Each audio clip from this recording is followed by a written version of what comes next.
Uso kwa uso walikutana Kiredio na Vidola, lakini mambo yakawa ni magumu na ikathibitishwa kwamba wawili hawa wameachana kweli. Rumors ni nyingi sana, ikionekana kuwa ni michezo inayotengenezwa kwa lengo la Kiredio na Vidola kutengeneza attention mpaka siku ya tarehe 14 ili mradi waweze kurudiana, lakini baada ya kuonekana kwenye uzinduzi wa duka na ikawa ni uso kwa uso, yani Vidola na Kiredio, hakuna salamu, hakuna kushobokeana, kila mmoja akawa na mambo yake. Yani ikawa kidogo imewashangaza watu wengi sana, kwa sababu baada ya kuona kwamba Vidola na Kiredio wakikutana sehemu, wenda labda kuna baadhi ya watu waliamini kwamba labda wangesalimiana, na labda ilikuwa ni issue ambayo labda watu wanajiuliza kwa nini na imekaje, labda kwa sababu kuna baadhi ya mapaparazi ambao walikuwa kidogo na kamera zao kutaka kufuatilia kila tukio. Lakini cha ajabu, kwa nini wawili hao hata walivyokutana uso kwa uso kidogo mambo yakawa ni magumu. Lakini pia tunaanza kuunganisha matukio kwamba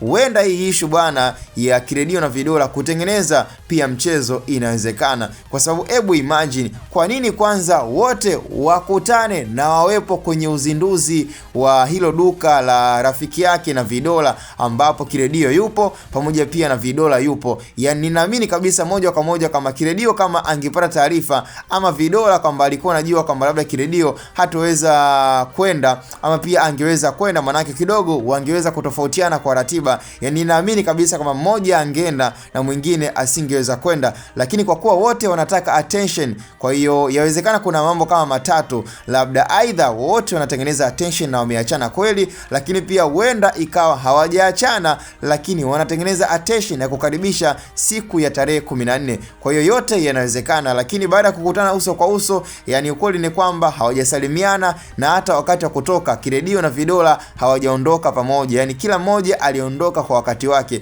Vidola alichukua gari lake na kuondoka, na Kiredio pia akaondoka na kampani yake. So mwisho wa siku majibu tunayoyapata, huenda ikawa wameachana kweli, lakini kila mmoja anafanya maisha yake, na pia huenda hawajaachana, lakini sasa wanachotaka kukitengeneza ni kutengeneza attention na kukaribisha tarehe 14 ya mwezi huu Februari, ambayo itakuwa ni siku ya Valentine, ili mradi sasa zile attention zote zihamie kwenye penzi lao kwamba wamerudiana. Lakini kidogo kuna changamoto na kumekuwa kidogo na vuta ni kuvuta ya kimawazo, kwa sababu wana Vidola na Kiredio kwa jinsi wanavyopendana, kuachana ni ngumu mno na ni vigumu mno kuamini kwamba Kiredio na Vidola wameachana. Lakini baada ya kukutana kwenye uzinduzi wa duka la shoga yake na Vidola, aisee, hakuna aliyemshobokea hata mwenzie, hata kwa salamu kila moja alikuwa anafanya mambo yake. Sasa cha msingi cha kufanya ni kusubscribe, kulike na kucomment, ili usisahau kuweza kudrop comment zako. It's me, msaniwaji kama msaniwaji Paparazi wa Hatboy Media, and this is how we do.